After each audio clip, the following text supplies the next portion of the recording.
I've tried 1,000 tries, and maybe other guys. I'll never compromise, and now I realize. All right, And we're maybe live. other guys. I'll never We are compromise. live. I've tried 1,000 tries, and now I realize. I've tried 1,000 tries, and maybe other guys. I'll never compromise, TJ, and now I realize. you And wanna maybe join? Gus is other late. guys. I'll never compromise. I've You can tried a jump on. thousand tries, and now I realize.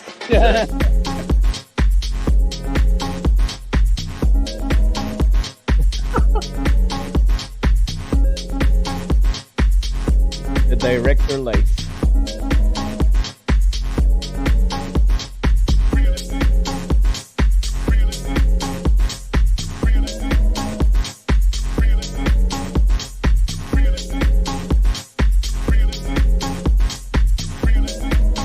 Let's get like 3 minutes, 3 minutes, and then we can start. 1,000 tries, and Sounds maybe good, man. other guys. I'll never compromise, Yep. and now I realize. There may be other guys. I'll never compromise. I've tried 1,000 tries, and now I realize. I've tried 1,000 tries, and maybe I'm other stealing Grace's guys. old I'll lights. never compromise, and now I Yeah, she wants realize. put it in There may mine. be other I actually have a new one for next week because I need to buy one for photo gig I'll this never weekend. compromise. There may be other guys. There may be other guys. Try it for the show. No, it's a cheap. I bought a cheap light from Amazon. See how it works. I got the let's say the Lumia ones, the Gobi ones on sale, There like you go. over 40% off. I bought two. Yeah, I want to buy two more, and then they're not on sale anymore.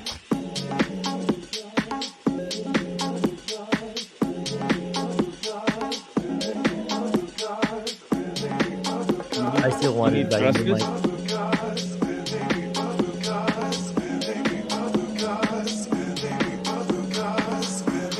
All right, I'll think we can start. I'll never compromise. Yeah, let's start. All right, episode 14. How's it going, everybody? Welcome to the guys next door. So we are now on our 14th episode. Kind of just past midway, and it's been a journey, right? Pat, we learned a lot of things from a lot of people, whether they're um, Twitchers or non-Twitchers. I think there's a lot of story that has been told, and today we're going to tell a lot more of stories of other people that I think people are going to be interested just to listen, look at their journey, and hear how they got to where they are right now. Won't you think? But before Yes. we go that, how was your weekend? Always an interesting weekend for you guys. I know Gus is late. I don't know where he is, but how was your weekend, Pat? Yeah, Gus is gonna be late today. His excuse was He a always has an excuse. IT related project thingy, whatever you guys call it. So Um, his excuse is working. I guess working is his excuse. I don't think his child has a basketball game today, so that is not the excuse for today. When So he gets in, yeah, we're gonna ask him. I hope he comes in. When he gets in, we can ask about his child's basketball game. They're on a winning streak, I believe. So that is interesting. He's probably happy with that. Yeah, my But weekend was great. We had a chance to travel down to Fort Wayne for soccer, and obviously, when you're in Fort Wayne, you gotta visit the mecca of music stores. And if for anyone who's familiar with, if I can find the video, dude, can you roll that video if you can find it? Anyone familiar with Sweetwater, one of the largest retailers of musical instruments, equipment, stuff like that. They had an acoustic guitar room. They had an electric guitar room. They have a whole wall of effects for guitars. studio monitors, studio equipment. Look Our at that. our audience is gonna drool when they see stuff in here. But this is my favorite room is this room, the The microphone room. mics. Yeah. Yes. So the price range in this room was anywhere from $60,000 to $12,000, and I don't know if those are gonna help me change my Filipino accent, but I bet it's gonna. But I for bet it's gonna. 12K though, it should give me all the accents available. That's for sure. Yes. So did you know that the Shure SM7B was once used by Michael Jackson in one of his tracks? Oh, nice. That's So really, I really, you know what? I know my mic's okay right now. I really want to get it. I just don't know if I want to spend the money to right justify now getting it, to yeah, justify getting it, but I would love diminishing to get it. returns of owning an expensive mic. But if you want to help us, if you want to help us purchase these production things, please consider buying us coffee at buymeacoffee/tgnd, and Uh, we'll make sure that the proceeds go to improving our audio in this channel. if you guys get me that, I will sing for you. I promise you. If I get Oh, that, I don't know it's gonna be good, but I'll definitely sing if I can get one of those. bro, you have a dancing challenge, and then you're now doubling up by putting yourself on the spot by singing too. If someone buys you the Well, microphone, I think that's my problem. I have an addiction of putting myself, on the spot. I always get in trouble with that, so I can't help it. I guess. he's a Yeah, betting man. He gambles. He wins and he also loses. But yeah, it's risk you know, reward. it's all But it's. for the fun. I always thought Sweetwater though is in New York City, or somewhere in New York. Yeah, So I didn't know you it's would in. yeah, you would expect this store to be in, like all the electronic stores to be in New York City, but Yeah, it's actually in Fort Wayne, Indiana. It's actually a huge facility. If you think about the Apple campus in yeah. Cupertino, it's almost the same without with the flying saucer thing. It's like a huge building. It's got basketball courts. It's got a food court. It's got studios. It's got the showroom. It's got a museum. Everything under in one complex there. Really, if I Well, suggest you guys are going through the Midwest, try to visit Sweetwater. I'm just surprised that you got out there without buying anything because I that's did, that I scares did, me I did not because buy a single thing, not if even guitar strings. Believe it if or not. I'm telling you right now, if I got in there, I will come out with something. Thank God I was not with you when Well, I I went there. bet you there's also a used section. If if you time it right, you could get something in Yeah, that's my problem. I can always justify something because I'm there already, but that's good. So speaking of museums, so my weekend actually is different. So Grace took me out for antique shopping. So my wife right now is into a lot of antique furnitures or whatever, but there's this one interesting store in Philadelphia, and I'm surprised that there's that store. It's called Anastasia. You look it up on the internet. Anastasia in Philadelphia. It's not just an antique store. It's like a freaking museum of old crap. There's a casket or a coffin, right? I'm not sure if it's used because it looks used to me. Like, I hope it's only used once, right? But it's there. There's a skeleton of a knight. There's this old collection of embalmic fluid and then medical surgery for the like on the 1920s, 1800s. It's just weird, there were some stuff there that my wife wants to buy, but I told her don't buy anything because you might bring whatever curse that thing has. So it's really really interesting. And I think if you're in Philly, that's the one, right? If you're in Philly, you have to check it out. They even have a picture of somebody's funeral in the 1900s, like there. I mean, it's so fascinating at the same time scary.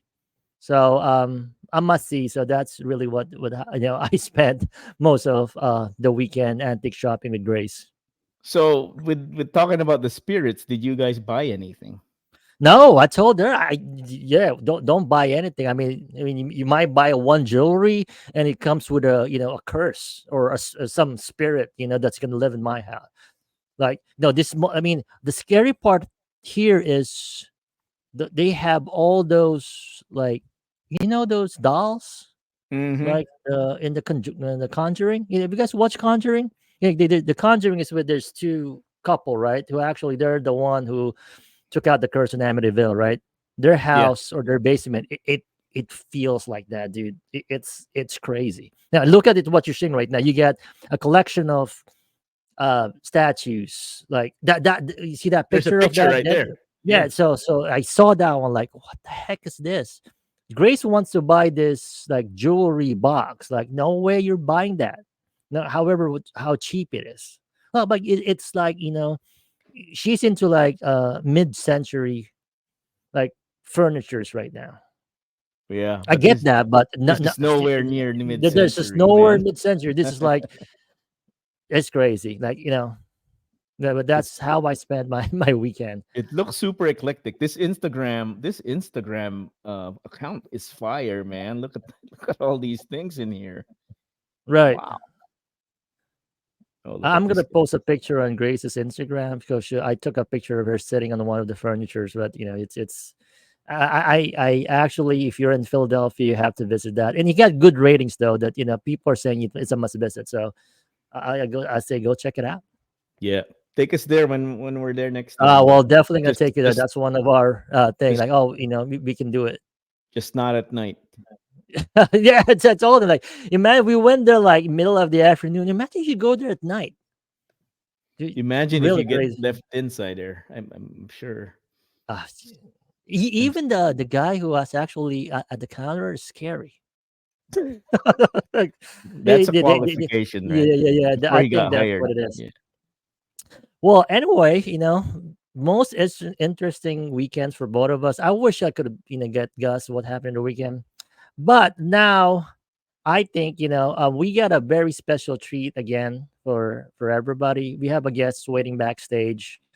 Um, that's really have a very interesting story, and I think a lot of people will love, to hear his story. So hang on there. We're just gonna go to our segment, which we call the neighborhood watch reel, which is really our first segment of the show. So here we talk about the neighborhood rate train on Sundays. So I'm gonna bring the flyer out, and we can talk about how the train went yesterday. S- So here is the flyer from yesterday. So as you know, this is the second week that we went 90 minutes. And I Mm. think it's received very well. A lot of people are saying that's the perfect, amount of, set that they can do on the rate train. It's not too short, not too long. It's just everybody's just picking it up before after the first 45 minutes, and then just kick it off on the next 45 minutes. So Mm. it's been great. Everybody like it. The fact also that we've been promoting, and people are asking that, used to be NBC house to house rate train, but right now it's just NBC rate train. So we are now supporting all the genres, whether you're doing DMB, trance, techno. I'm not sure though if somebody's gonna play hip hop and R&B. We have yet to get one, Can I but be we're the now. first? I can do that. Well, hey man, I told them, as long as you bring in the vibe, that's the qualification of the train right now. And again, go check that out every Sunday. So here, yesterday's train, there's a lot of like that are not they're outside the US that Overseas. stream. Yeah, Yeah. so we started with Talk Talkie G official from the UK, and then we went to, hey, there's the guy, yo, dude, Hello, hello. late, Sorry I'm Eight late. eight forty late. five. Yeah, we have to penalize you, dude, for being late. I know. That's a fine. At least Yeah. you're consistent now, right? Every other Yeah, episode you're late. So it gets good. Consistently Well, late. anyway, Yeah, yeah, that's good. we're talking about the train. So UK then went to Canada with DJ JFP. Ford Deluxe Music, I think he's from España. Spain, right? Yes. Then we went back to UK. Then we went to Norway with Nordic Tech Girl. Back to Spain with the Club Official.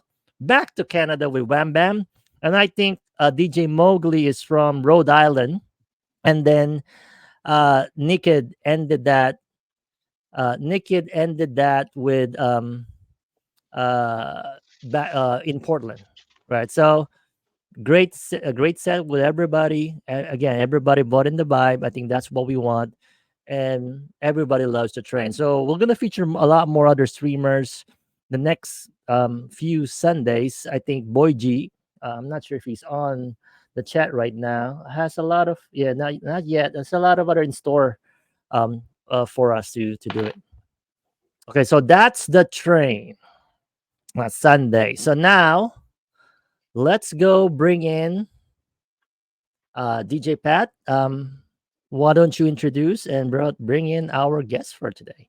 Okay. I'll do my best. We have a guest today who's recently come out with his own YouTube channel, and it's such a fascinating thing to see and watch him do this. I've always known him to be a soccer coach. So we gotten closer over the pandemic, and we talk a lot about stuff that the players can do to improve. But over the years, we've become better friends and closer. Um, I'll let him tell his story. Let's put him on the stage. Brandon Coleman, welcome to the show, Brandon. And I got it. There he is. Hey, Brandon. How's it Hey, going? Thanks for Brandon. having me, guys. How are you? Glad to have you on the show. So we have Gus now. He's late, but he's here. The he's he's the part of the triumvirate. We're never complete without him. Then he's here. Um, Thanks for coming in, Coach. I call you Coach. I call you Brandon. Just so everyone knows, Coach Brandon. He's a soccer coach in our community. Has helped a lot of kids through their athletic careers, and now he's pivoting towards a more important role in his life, and he's put up a YouTube channel. Brandon, can you tell us more about your YouTube channel? Yeah, thanks again for inviting me on and having me. It's good seeing you, Pat. Nice meeting you guys. But yeah, so I started this YouTube channel called Illuminate, Navigate, Radiate: A Journey of Emotional Resilience. And it's really just all about different mental health topics. It's we do a topic discussion about various things. I have guests on every Monday where they come in and just share their story about what they've gone through, how they've dealt with it, how they continue to grow from it. And then just doing a little different series each month as well. This month I'm focusing on those three words: illuminate, navigate, radiate, and just kind of what those mean to me and where they came from for me. But it's been exciting. It's a learning curve. I've never been huge with social media and all that, all that type of stuff. So I'm kind of learning it as I go with the video, the audio, the posting different things, coming up with the thumbnails or the different titles. But yeah, it's been a pretty cool journey so far, and trying to put that out there with something I'm really passionate about. So Brandon, you said there's three pillars, right? What is it? Illuminate. What's the other two? Navigate Navigate and radiate. and radiate. So how did you come up with those three pillars? I mean, they're fantastic. So what was is there a story behind those? Yeah, so it's just doing a lot of thinking about really what I wanted to do with it, and kind of where I was. So that idea of illuminating is shining that light on darkness, and kind of facing those dark moments that you're in or that you have to deal with. navigating is just that journey to grow from it, to get better. Those different tools or resources you have to start taking in, the behaviors or mindset that you have to change as you go. And then radiates just kind of putting that energy out there for other people to feel and see as well, kind of radiating that positivity, that growth, and letting that be either an inspiration for somebody else, a light for somebody else, or just spreading that positivity, which I think we can always use more of. So it was really just thinking about where I was and kind of coming up with it in a moment where I was looking for something different in my life and something a little bit more. Mhm. And I felt like I was in a little bit of a darker spot. And so that's kind of what sparked it. And then doing a little bit of research and kind of figuring out how I could, kind of form all that together is kind of how it was born in the moment. Yeah, and I feel like these are deep, like, things that based on your actual personal experience, and I think you're very close to it. Is there more to that story? You talk about darkness, is this something that you have undergone in your personal life? Yeah, no, I'm a recovering drug addict, alcoholic. So I've been in some really dark moments in my life, and I've just celebrated 9 years clean and sober 2 days ago, actually on a Congrats. Saturday. Congratulations. Thank you guys, I appreciate that. Yeah. And just it was probably around October, November, just mentally. I just felt like something wasn't right with me. And I started, feeling like I was when I was using. I wasn't using, but mentally I was down. I couldn't like just get things going again. And it just really started to feel like it was spiraling in my life, affecting, my relationships with people, my wife, my kids, affecting, what I was doing. It was distracting me. And I got to a point probably right around like Christmas, New Year's, where it was like, all right, something's got to change for me. I got to get excited about life again, because when I first got clean, I was excited, right? That was the first time Yes. I was excited about life for a long time, and so I had to find that again. I had to come out of that by finding that excitement and realizing like I've gotten really content and stagnant with my life the last probably since the pandemic, like towards the tail end of 2020, as I feel like I stopped growing mentally and in my personal journey. And it just hit that point, a couple months ago, to where it was like, all right, I gotta figure out what I'm passionate about and put my energy into something that I really care about and something that I want to spend my time doing. And it's been a really big change in just like, mentally, physically. Even my wife had said something a couple of weeks ago that I was just like, this is like, I don't know if I've ever seen this just Yeah. because I'm more involved, and I feel like I can be more involved because I'm in a much better place mentally.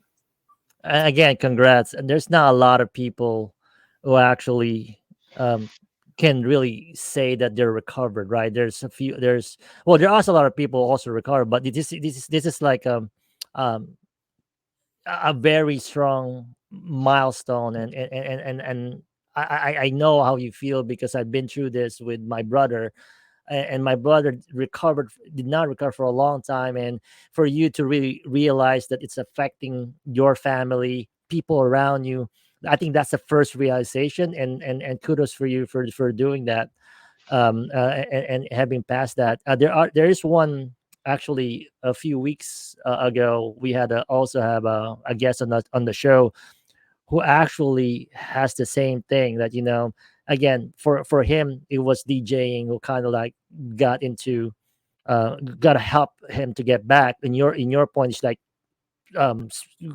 creating content, or just helping youth on coaching. I think that's really inspiring for a lot of us hearing this. Yeah, I want to ask Brandon about, probably let's go back to your youth, I guess. Was there anything that happened or that transpired during your youth that, turned you to that path of addiction? Yeah, just when I was younger, I always just felt like something was wrong. I never felt like I fit in. I never felt good about myself. I always just felt like I was different. There was something wrong with me mentally, and that was 20 something years ago. And so the whole idea of mental health wasn't as talked Mm, about. And I remember, yeah. the way it came out was like anger. And so, my parents tried anger management, some different, counseling and things like that. But that's just, I think, the way it came out. And so, I had my first beer when I was 11, and me and my buddy had stole a Budweiser from his dad, and we thought it was disgusting. So we actually mixed a Budweiser with Coca-Cola because we had heard of mixed drinks. So we're like, oh, let's try this out. That wasn't any better. Right. But that was kind of my first started experimenting with it. I had some friends that didn't have much parental supervision. So I'd go to their house. I smoked cigarettes at that age. I tried weed for the first time just a couple years later. And when I started doing that stuff, like, it took me out of myself. It took me, like, I didn't have to think about myself. I didn't have to be there in myself. So right away, it was something that I kind of latched onto and used it to remove my own thought process when it came to thinking about who I was, where I was, and what I was doing. When did this really, I guess we're gonna get to your realization, but I guess during these times you're probably functioning, a highly functioning person, going to school and your sport. Can you tell us more about how you're able to do these while still playing your sport and going to school? Yeah, I was able to keep it pretty manageable for a while, and soccer was kind of like that other outlet for me. Mm, When I stepped on the field, like, that's where I could let everything out. And so yeah. soccer kind of gave me the same feeling that drugs were giving me. And so I worked really, really hard in that, kept me doing something productive as well. But I really, through high school, probably around my junior years, when I really started like smoking and drinking every single day. Mm. It was at night. Maybe sometimes it was in the morning before I went to school, or it was right after school. But it started becoming at some point an everyday thing, and it was just, I don't know how I managed it, but I did really well in high school. I started, I excelled in soccer. I ended up, with a scholarship going down to West Virginia for that. But it was, and that's kind of where things started. Like, I wasn't able to manage it as much. And I started losing that control of where I was. But I had a balance to what I was doing. And I don't think that addiction fully took control of my life until probably in between my freshman and sophomore year of college is where things really fell apart fast for me. And that is the most crucial time of your young adult life, because you're probably alone, away from family, away from friends, and you're trying to navigate college. You're trying to navigate being a student athlete. That's probably it's super tough, I guess. Is such a is my word for it. And um, did you ever think about stopping it? Because or being afraid that, oh, I might lose my scholarship, I might be kicked out of the school, if stuff like that. It never crossed my mind because I didn't have too many consequences in high school for it. I mean, my parents Mhm. maybe had caught me once or twice. But my grades were good in high school. I had, decent relationships in high school. I was doing well in soccer. So I never really had that consequence. And so it wasn't really in my head. And that freshman year, the school I went to, we didn't have like a football team. Mhm. And it was a smaller community. So, we were successful that freshman year. We partied all the time. And if it wasn't one group of teammates partying, it was another, but I was always that one kind of like, oh, you're partying tonight, I'm going to come with you. Oh, you're partying tonight, I'm going to come with you. And I didn't really think about it, because then towards the end of each semester, it was like, okay, I got to pass these exams. I got to make up some excuse of why I didn't show up for half the semester. And I was able to just barely get out of that freshman year, with grades, and that type of thing. And I probably had some of my teammates like call me out on it sometimes, because they were more drinkers. I was a drinker. Plus I was smoking a bunch of weed, and they weren't really into that. So I get called out on that a little bit as well. But it was just like, I'm enjoying what I'm doing right now. And really, I just had that mindset of I'm happy doing it. So I'm just going to keep doing it. That's tough. I don't know if I could. I mean, I guess your focus is is sharp, right? Because for Yeah. me, you need to be a lot of distraction. Doing a lot of this juggling, especially at that age.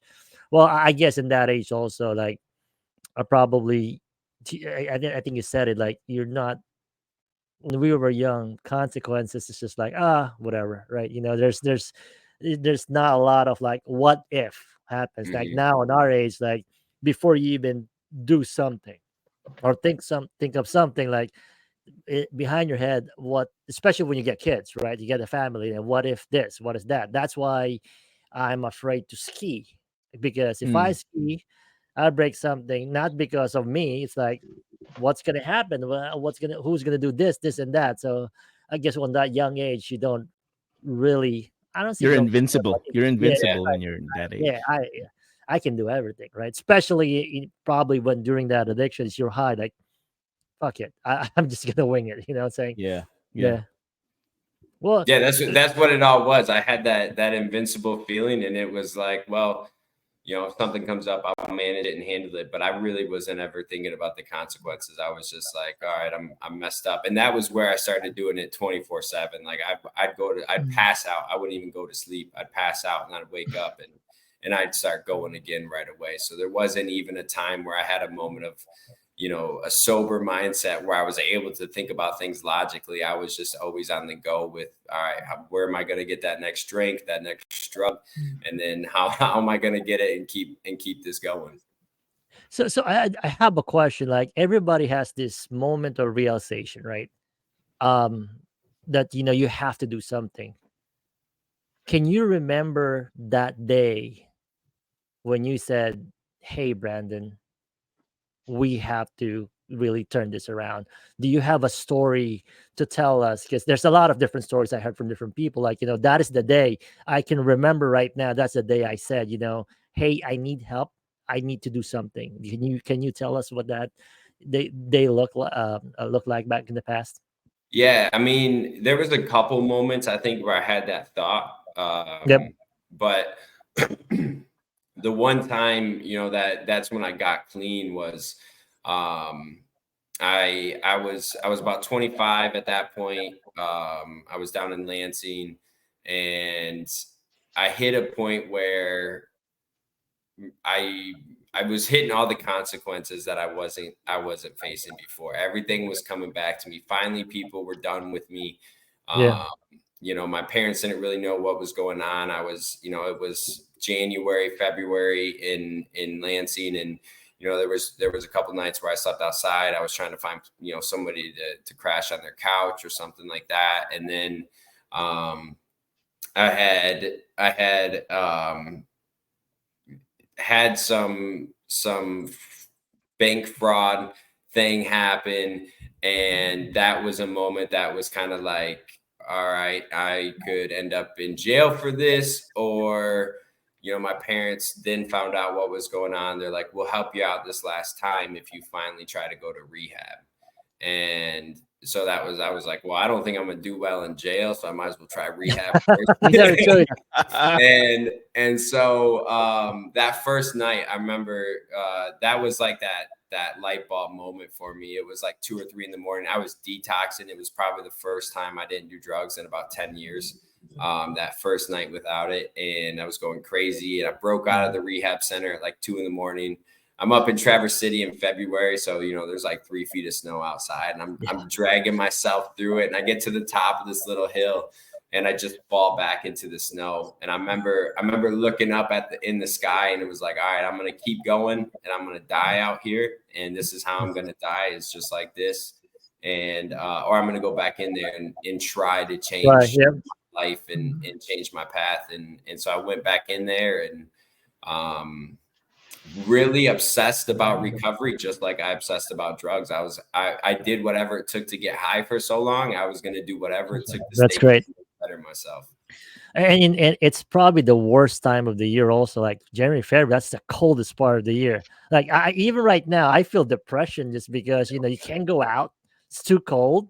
And I feel like it's every single day, if you can't get out, it's like Groundhog Day. Like this is the same thing over and over. And yeah, that probably contributed also a lot during that time.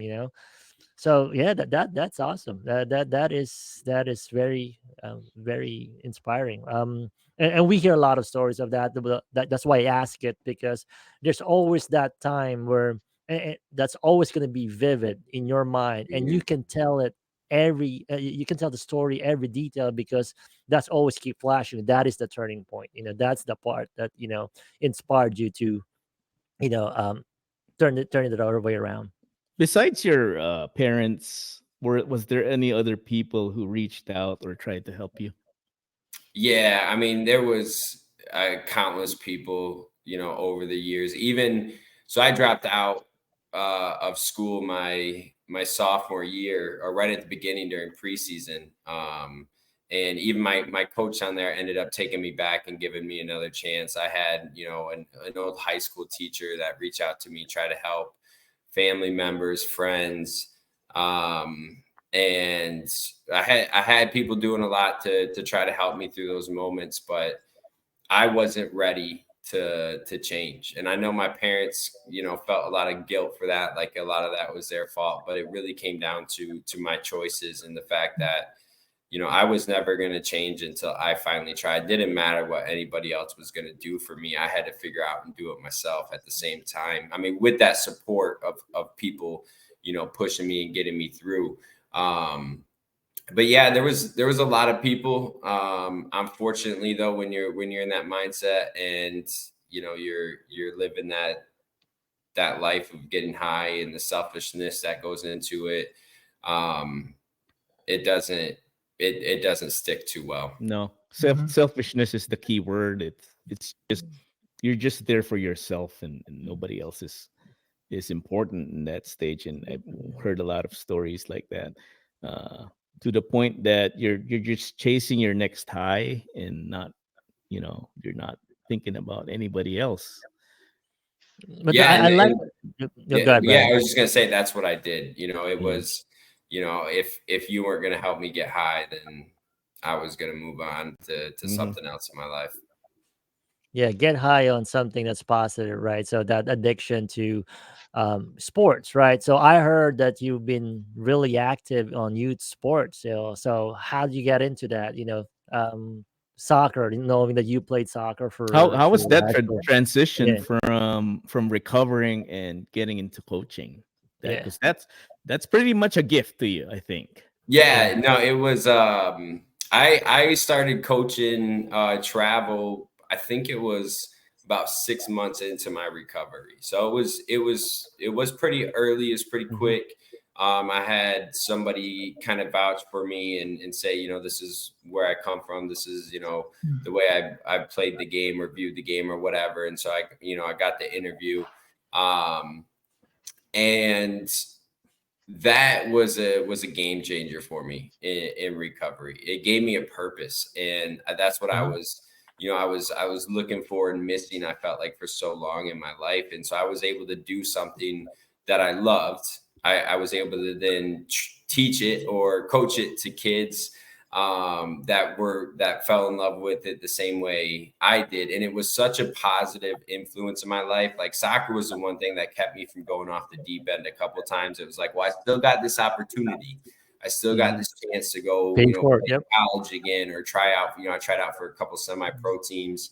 I still have this opportunity. So it always kind of just held me just barely from falling off the deep end. And so to be able to do that was a really it was such a big thing for me early on in recovery to attach myself to attach myself to something I cared so much about. And it tested me really early as well. I had a parent that first couple months of coaching who I think disagreed with me on maybe a couple ways I ran training sessions or something. So she had went to the board and to my boss and said I'm a recovering drug addict. So that we had to have a meeting about whether to keep me or not. And I had Yeah. to tell the parents on this team, like Mm.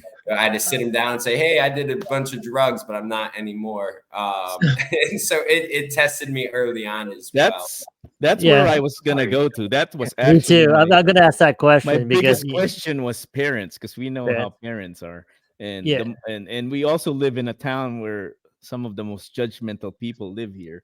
Mm. So I mean, that was my next question, but more importantly, um did you tell your story to your, obviously not all ages of youth soccer are able to take your story, but is that a significant part of coaching, is you're able to tell your story, or at least relate to them how important team sports is in their relationships in these sports, and trying to get away from the vices of life?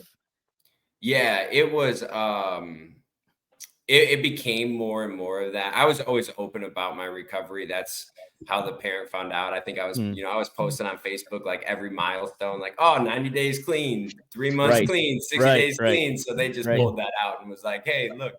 But coaching really became that. It wasn't just about the sport. It was about the different things that go into it, right? You learn a lot on the field that you can take into life.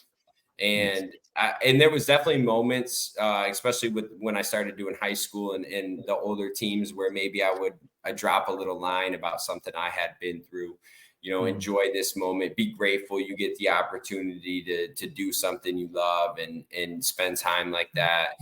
So there was it. I always saw myself as like, maybe I'm not the best X's and O's guy, when it came to coaching and that type of thing. But I really did care about my teams, my players. It didn't matter who they were, how good they were, what they did or didn't bring. I cared about every player I coached. And I feel like that came across. And so I felt like I got the teams to just come together and fight for each other and fight on the field. Whether we were the best skilled team, I don't know. But I felt like that passion came through in the teams I coached, because it wasn't just about soccer for me. It was about what can I give these guys or girls a little piece that they can take into their life and into their future and use that as they grow and become, who they're becoming. right.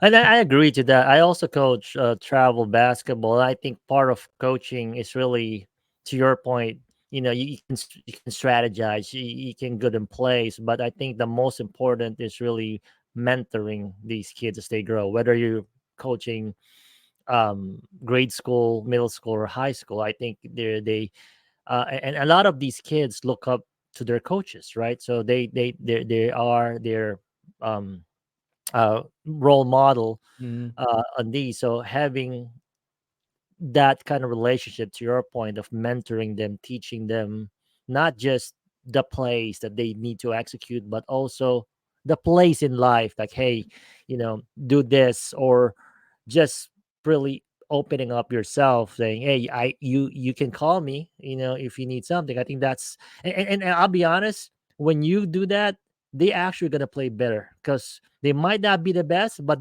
you know that guaranteed, when you put them on that field or on that court, they're gonna play their hearts out for you. So yeah, you just got to believe in your players, and they'll respond to you. yeah.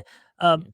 I want to bring back the topic about parents, because I know that's interesting for all I of love us. this. Oh this Coaches, gosh. right? this is my I mean, favorite The topic. best for part me, about coaching, yeah, right? the easiest part are the kids, right? I always say, what is the hardest part of coaching? The kids are the easiest. You're gonna have a few problems here and there, but mostly they're manageable, right? For all who coach, youth sports, we all agree on that. But that the parents, right? So for you guys who actually coach, right? Do you have that?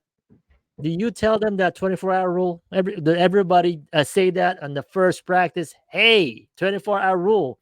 You can't call me after a game, right? Whatever you're gonna say, you can type it. Don't send it.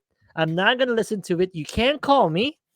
I want you to, like, take a step back and then think about it 24 hours, because most probably that thing that you want to tell me after the game, it's not gonna go. You want to, unless you want to say congrats, you're a good team.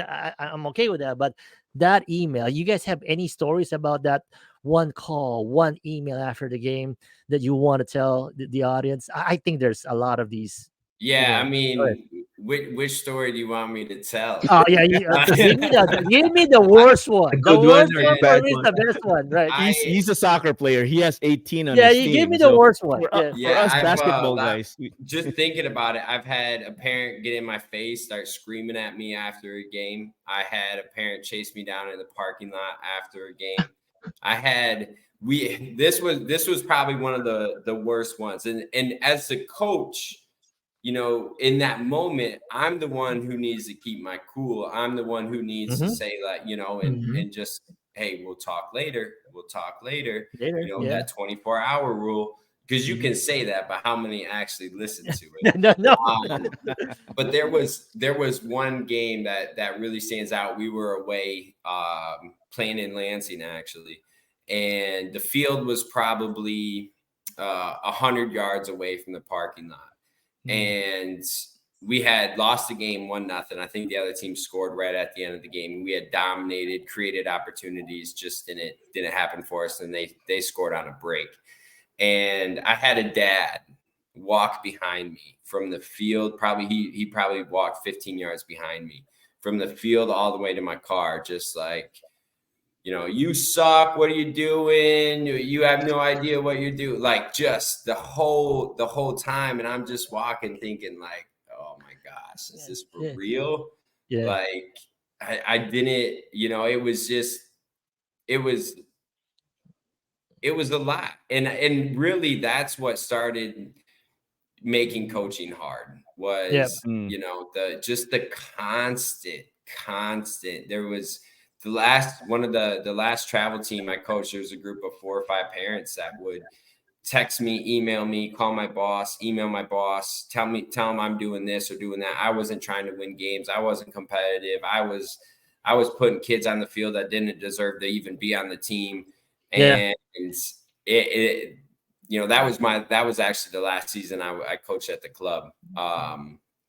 It just because it was 24/7, 4 or 5 parents 24/7, and of just what they didn't like about me Yeah. coaching. So I've been on both sides, right? I've been a coach and a parent. I know I'm not saying as a parent, and it's hard, right? To get me as a parent, it's also hard to watch that game to see what you think in your head is happening, but you have to control yourself, right? I Gus, will. Yeah, Gus, this is for you. I know Gus, you've been I know texting us, Gus right? is raring to say something because from the parent side, he probably Yeah. has opinions. So I I just mean, keep it to myself. I don't. yeah, I don't do. but that's the key though. You keep it to yourself. You can bitch about it somewhere else. Tell it Mhm. to your wife. But at the end of the day, you have to really step back and see that's a hard position to You got be to in. be the Right? bigger Coaching, person. yeah, You're coaching you're the is coach. Yeah. to people who hasn't coached before. Coaching is not just the kids. If it's just the kids, I'll coach every single year. Believe me, right? But 100%. where, yeah, to Brandon's point, where it takes a toll is when you get this, especially the entitled parents that they think that their kids are the best players.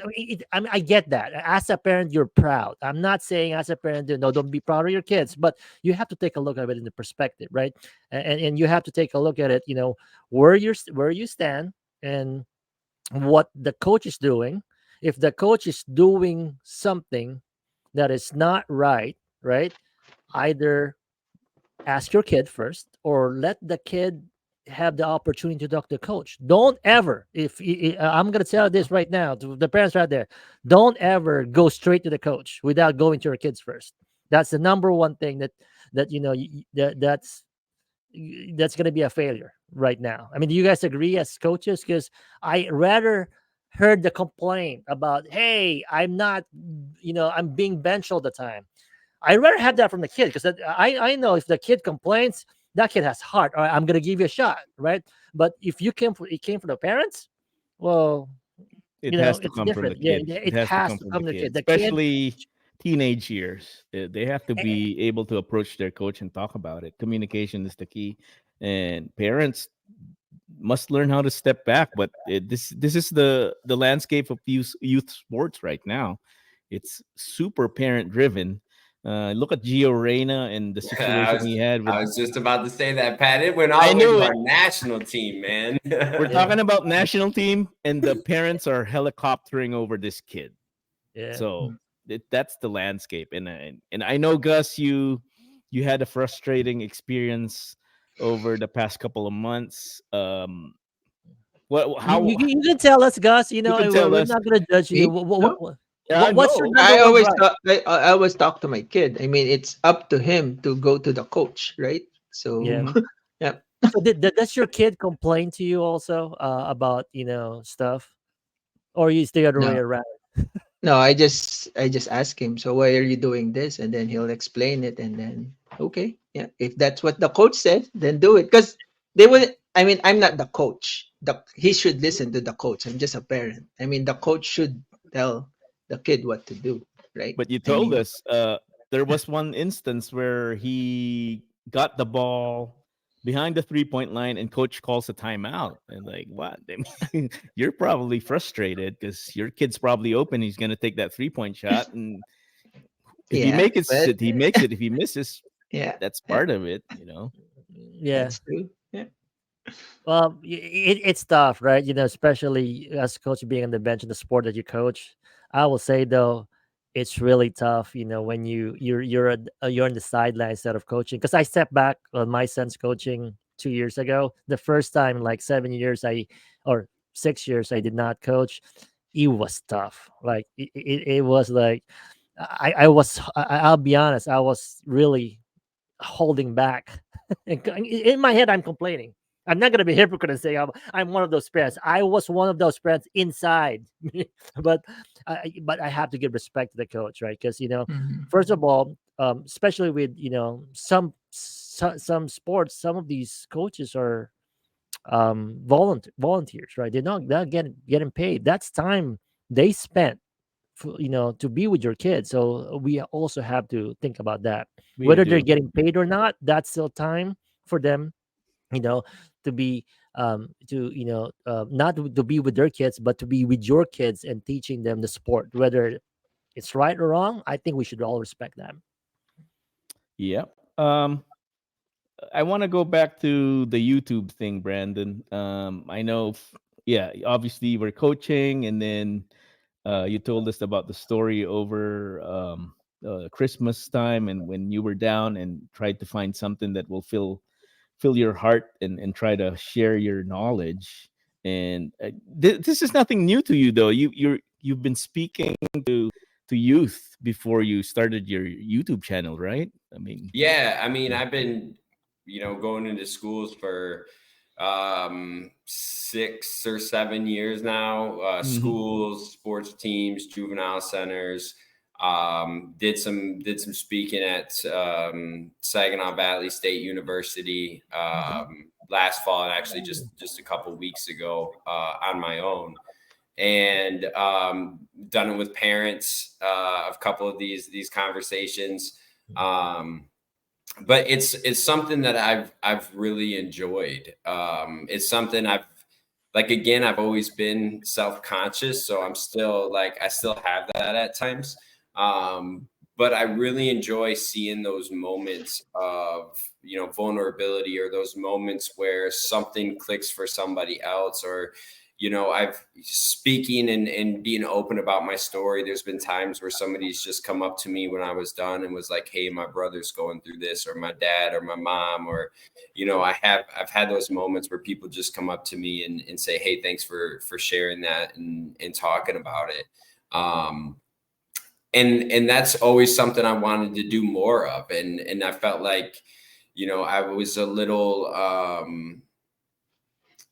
was there was only so many options doing it through work, whereas now I have a lot more. I feel like opportunity for growth, and can even touch on some topics that maybe I wouldn't have through a job. But I feel like it really opens up my ability to branch out and grow it and do it even on a bigger scale or in a lot of different ways. Question on your YouTube channel: how do you pick your topic? Are you basing it from certain guests like us, right? We our content's usually guest driven. We want to talk about stories about our guests, their journey. On your YouTube channel, what's usually your content? And we know as content creator on social media, content is king, right? So how do you pick your content? Yeah, so like I do it in a couple different ways. So on Mondays, that's where I have a guest on that shares their journey. And so I've had, somebody who shared their story with alcoholism, drugs. I just had a young lady that came out today, and she shared her story dealing with postpartum and depression and anxiety. I recorded one last night with a woman about her addiction to pornography. Wow. So it's really about that emotional journey that we go through in life, right? And I think some people don't always realize that, more often than not, everybody's gone through that. It's looked different for everybody. Everybody's Yes, had a little bit of agree. a different path, but it's been really cool because in the 4 or 5 stories I've done for that, there's a lot of relating and overlapping emotional aspects to it. So I do that on Mondays, and then Wednesdays I have actually an old teammate of mine from West Virginia that we've reconnected, and we talk about some different topics that we want to hit on, and so we just pick one for our Wednesdays right now, and have a conversation about it, whether it's our experiences with it, how we've dealt with it, where we've Mhm. struggled with it, and just to kind of have that conversation. And then Fridays, I'm doing a different series every month. So this month, this being the last Friday of February, I'll wrap up just a brief segment on each one of those 3 words and kind of where they came from for me. And then actually in March, I'm going to do a little wellness challenge and talk about some different practices and challenge people to go out there and try different things. So I'm excited about that one as well. Wow, look, seems like you have planned your path here. I mean, our our talk show, we didn't have a strategy. We We didn't wing have it. a strategy, and we're kind of I think we have guys. We have to sit down and talk, Mhm. Yeah. and have and talk about how we're gonna wrap up our first season. But that's awesome, Brandon. My question would be, from all those guests, has there any? Well, I've watched a few, but is there anyone from the guests? I don't know how to put this into word. Not favorite guest, but that something that will make your channel feature. Like if you put it on YouTube, what would be your front Did you edit your out? yeah, the no, I mean the guest who you will put I'm on your joking. front page. Yeah. The guest who you Uh, will put on your front page and Oh, try to okay. feature. That's my, Yeah, I I guess. mean Yeah. that's tough. I think with the way I've done it, there can be a lot of relation. Like I've had probably my favorite one, just because it was a kid from a class that I had a couple years ago, mm, who his parents were drug addicts, mm, and he went Mm, through hell as a kid, and he was the most positive, funny, outgoing kid that I had met. And to me that blew my mind, because like this kid had every reason to be pissed off, to be yes. frustrated, to hate mhm, life, and he doesn't. And so that was actually like right when I decided that I was going to do this, and do the interview or conversation topic with somebody else. I was like, he's the first one. He's the first one I That's gonna want to be interview interesting. and talk to about. And that one meant a lot to me, because it was, again, I had a lot of that stuff, girl. I had good parents that loved and supported me. I had opportunities. I had all this stuff. and I was miserable. I hated myself. I hated what I was, and the life I had, and this kid who literally had nothing, and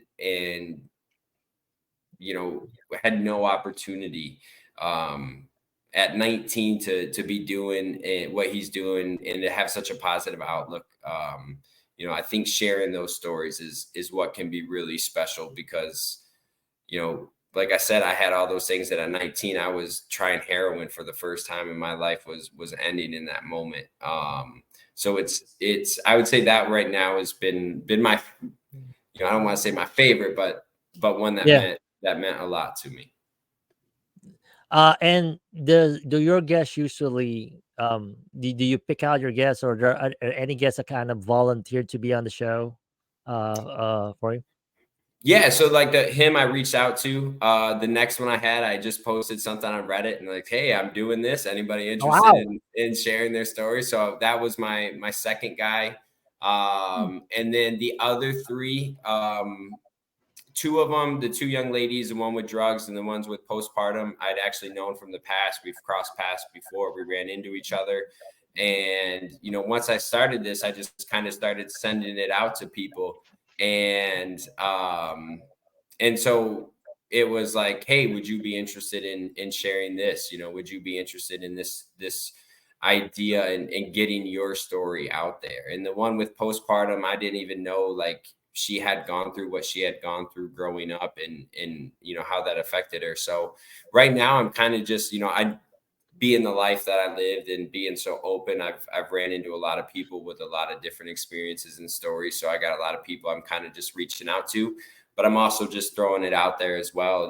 When if you got something that you want to share and it's important to you to share it, then I would love to give you that platform to do it.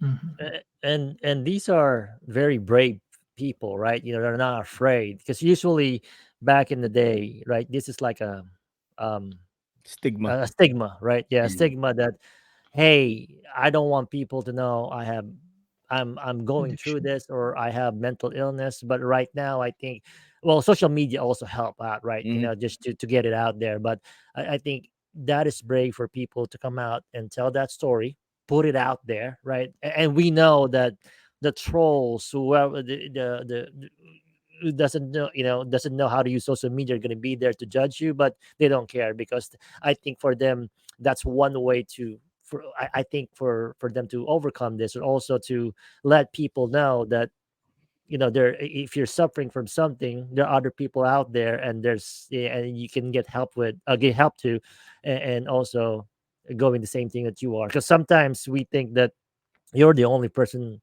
before the internet, before, you're the only person who's suffering through this, Yeah. right? So No, I thought that was my exact thought while I was going through it all. Is nobody's as bad as me. Nobody's as crazy as me. Nobody's yeah. as terrible as me. And so, I actually, our next week on Wednesday, we were dropping one about stigma and just having that conversation about why that stigma keeps us from opening up and sharing that. And it was kind of funny because I dropped my first episode where I talked about my heroin addiction and just a little bit of that path that led me to starting that. And I got a text and they were like, hey, are you sure you want to drop this in this community and this small of a community? And I was like, yeah. Like if somebody's gonna hate me for it or want to say something bad about me for it, then all right.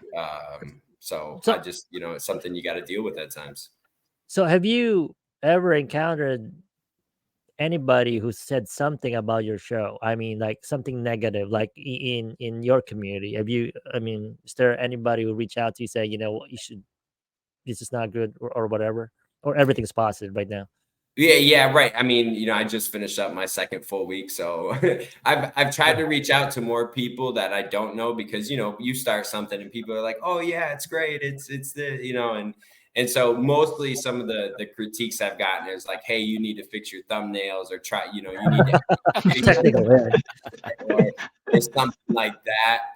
But I'm sure there'll be a point Uh, where people don't want to. hear some of those stories and some of those topics 100%. Yeah, just be prepared in that, because there will be I won't say I would say people will probably think of their other things about it. Okay. Oh Well, yeah. the more Yeah, subscribers you have, the more chances you'll encounter someone who correct. is Yeah, a hater. So and, and I it's think gonna that's come. I yeah, think that's that's always part of going to be there. Yeah. yeah, I think that's part of part of what we're doing right now. You're gonna have people hate it, hate what you just said, or you said something and people will just say, something negative about it. I know I said a few things on the past episode that people probably think, Or a something soccer good, or something a good soc from or a yeah, soccer parent finds out our your soccer channel. parents. Yeah, Oh uh, yeah. we talk about religion, we talk about politics. There's always somebody on the other side who will disagree with you. But I would say though, that's actually that proves that the content is working, right? Because if you get that out from somebody, whether it's negative or positive, it means that you actually made a difference. You actually got it out, and they felt something. Whether they feel they're feeling strongly disagreeing on it or agreeing, it's what we want to do as content creators, similar to any type of entertainment, right? Gotta get it There out is there. yeah, Yeah. there's a reaction, I guess. That's what I'm saying. They Yeah, no, call I us would yeah, I agree with that 100%. You make somebody feel something, that's what it's about, Mhm. and there's probably a reason somebody's hating on something you're doing, right? There's, yeah, whether it hits a little at home or whether it's something that's affected them in one way or another, there's probably a reason why they're hating something about it. yeah. And I think that's what's different between, well, right now we're doing it live on Twitch, and even YouTube is like, when you open it up for chat, I'm always looking out for that one comment from somebody that's gonna say, "What the heck did you just said?" Yeah. But for me, I want that, because for me, I feel like, okay, now you're just giving me more ammo and more content to play along with, right? Yeah, no, I mean, I was just, as you were saying that, I was like, all right, has anybody said that in the chat here? Because just looking at it. Yeah, But yeah, no, I think that's part of that process, right? And I think it's something that, especially when it comes to this, I've had those moments where somebody looks at me and is like, you're a junkie, yeah, you're this or you're that, because of how open I've been about my past and my life. And if somebody wants to hate me for it, that's okay, but Yeah. I've had enough moments where somebody has also said to me, like, thank you so much, Mhm. Yeah. for saying that and sharing that. So, Eh, eh, if one person says that to you, right, then that can keep you going for a lot longer than maybe you ever expected.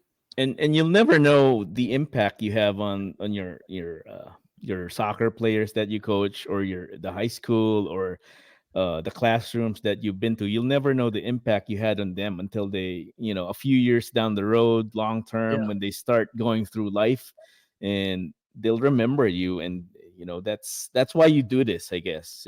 yeah. And you have to continue to do this. It But was, yeah, go yeah, ahead.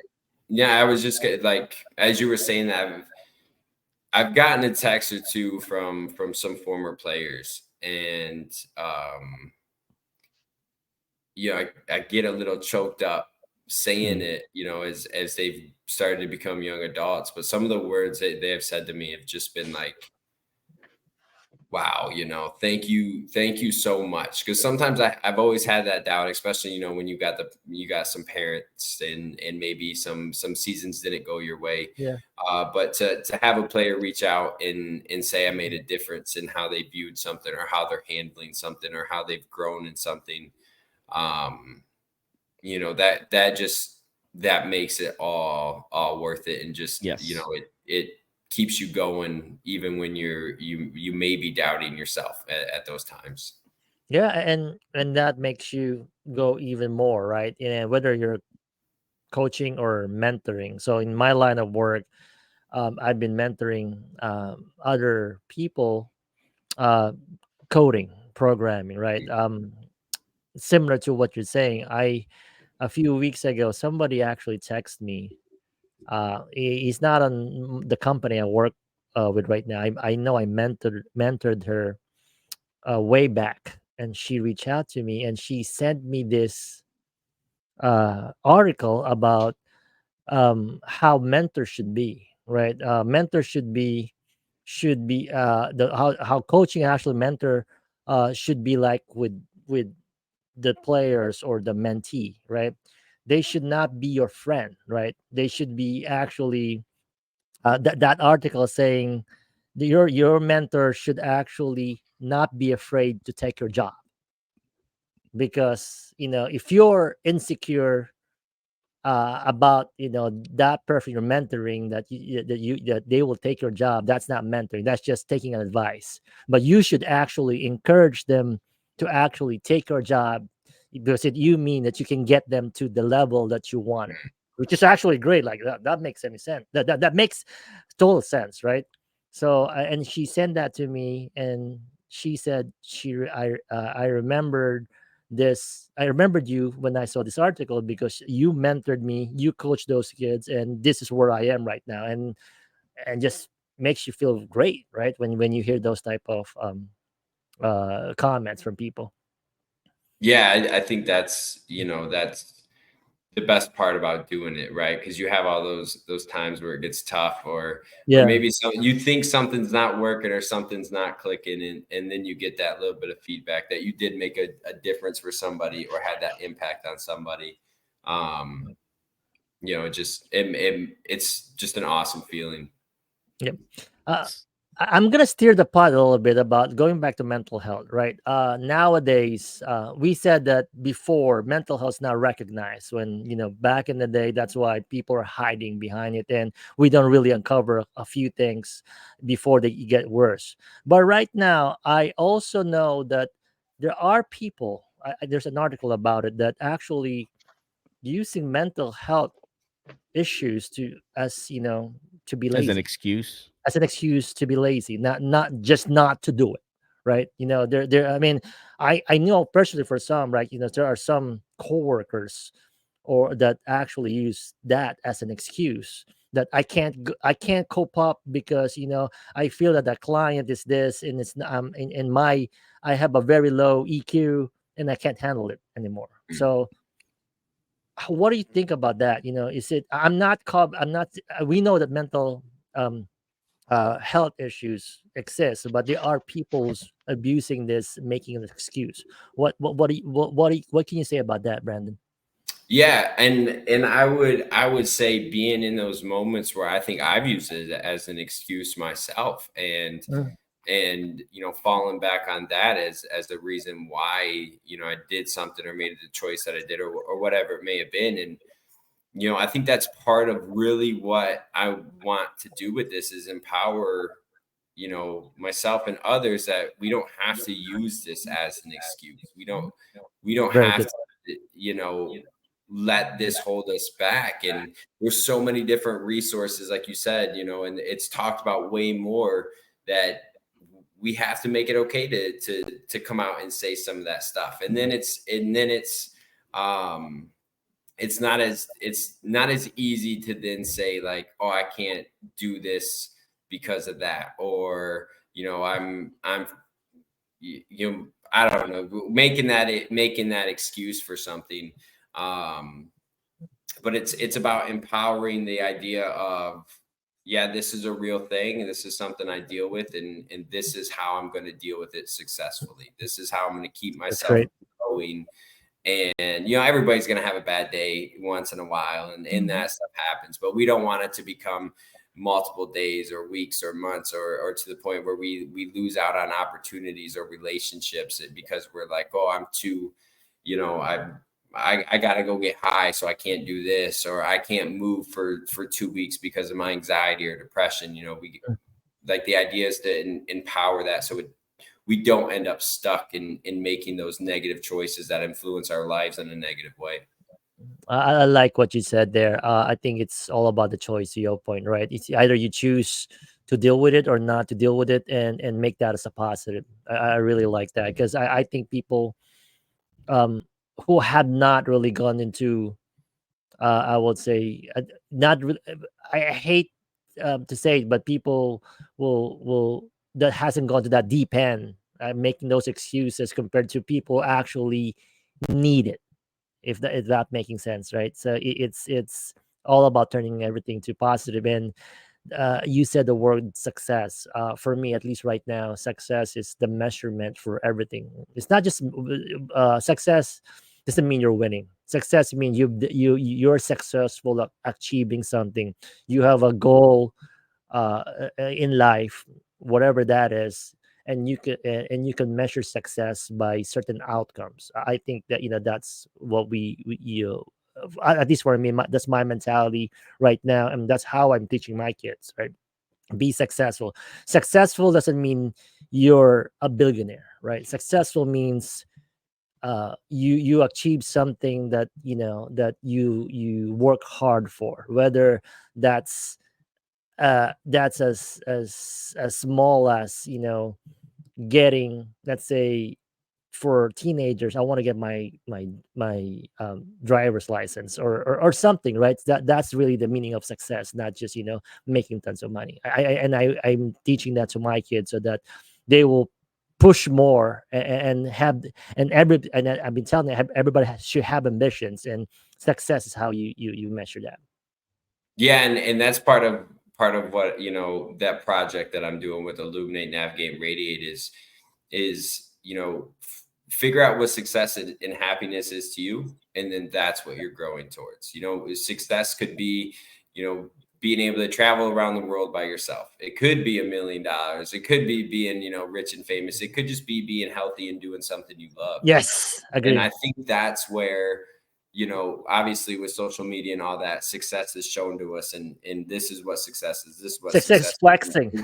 Yeah, and we lose out on what success actually is Yeah. to me and to you. And Yes. because society tells us it's one thing, when in reality I have no desire to have that. My definition of success is to stay clean another day, to be the best husband or father I can be to my kids, and to be happy with what I'm doing with my life.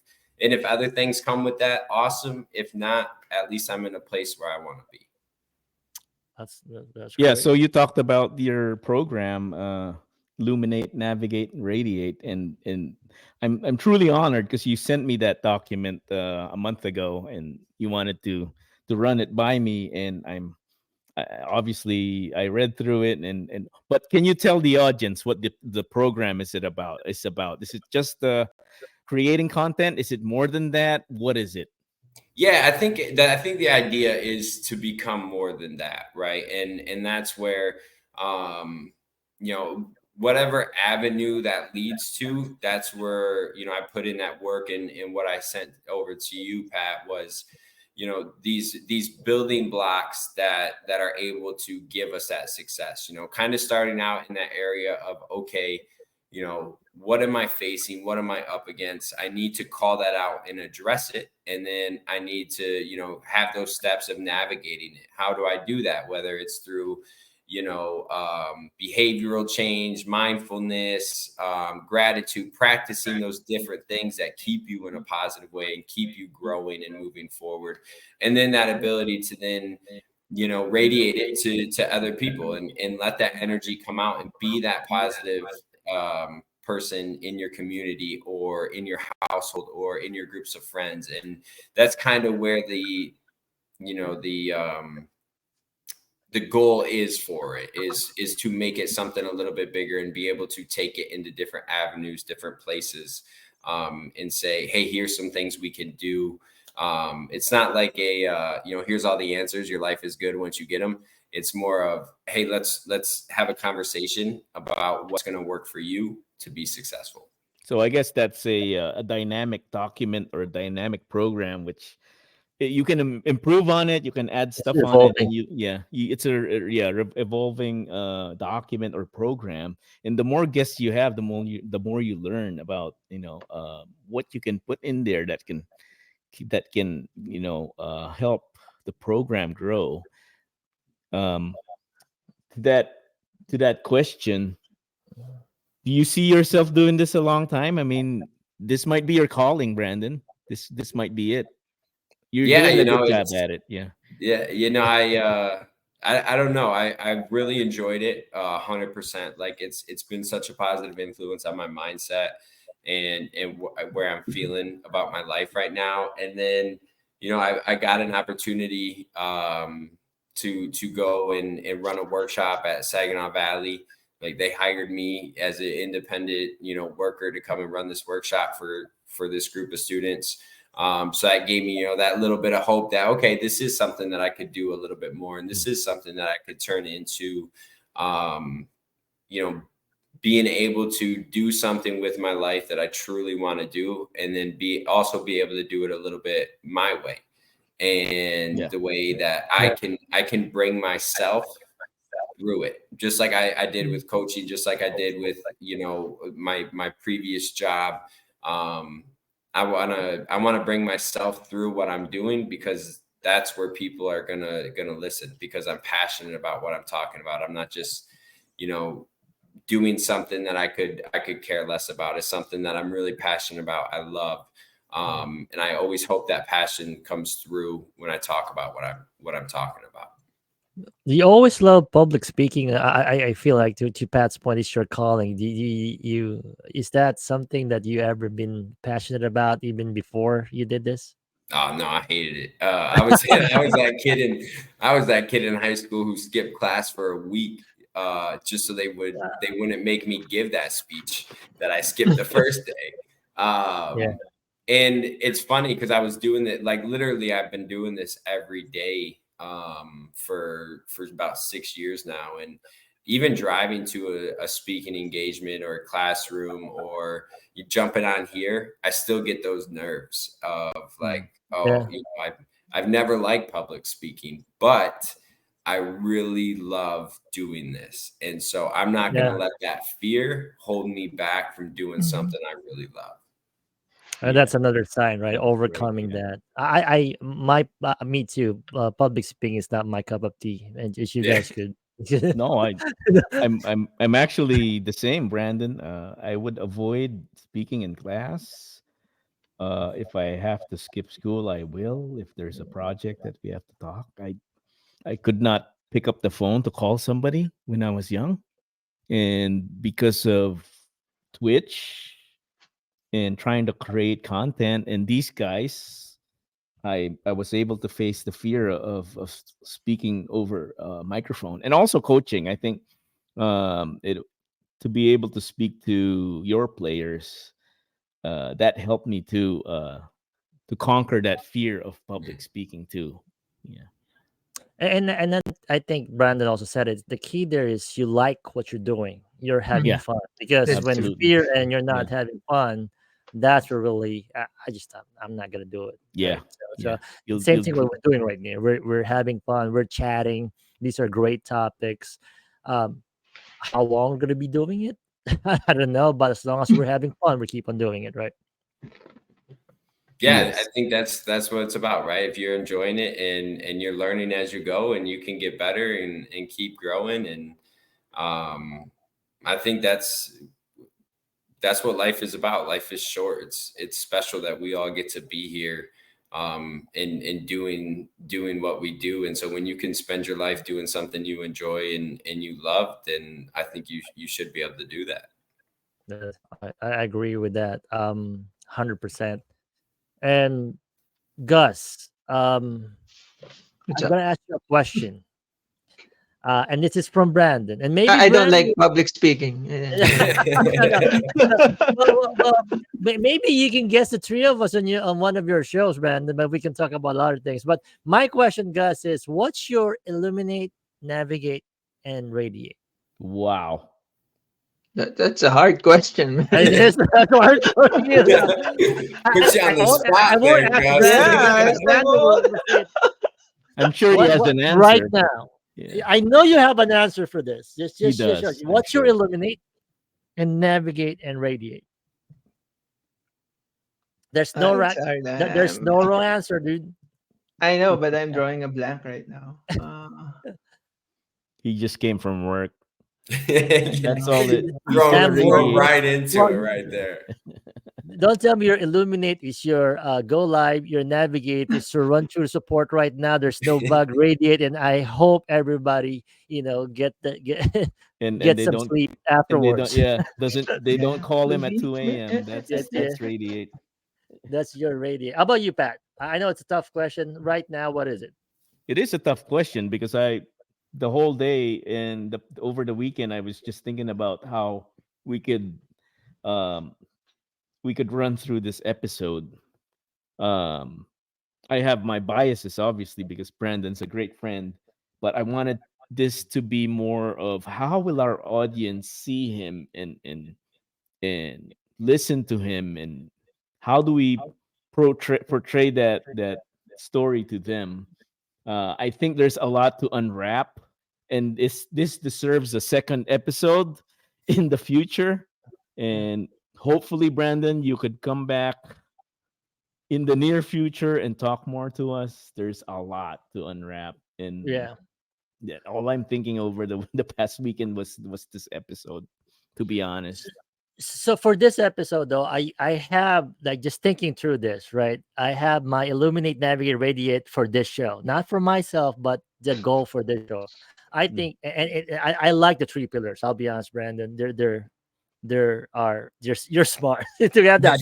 That is a Yeah, very yeah, good three pillars. I would yeah. say, I think Illuminate, to your point, just for this show, Illuminate is really to um have a lot of ideas to get out there, new content, a lot of different guests, Brandon being one, not just Mhm.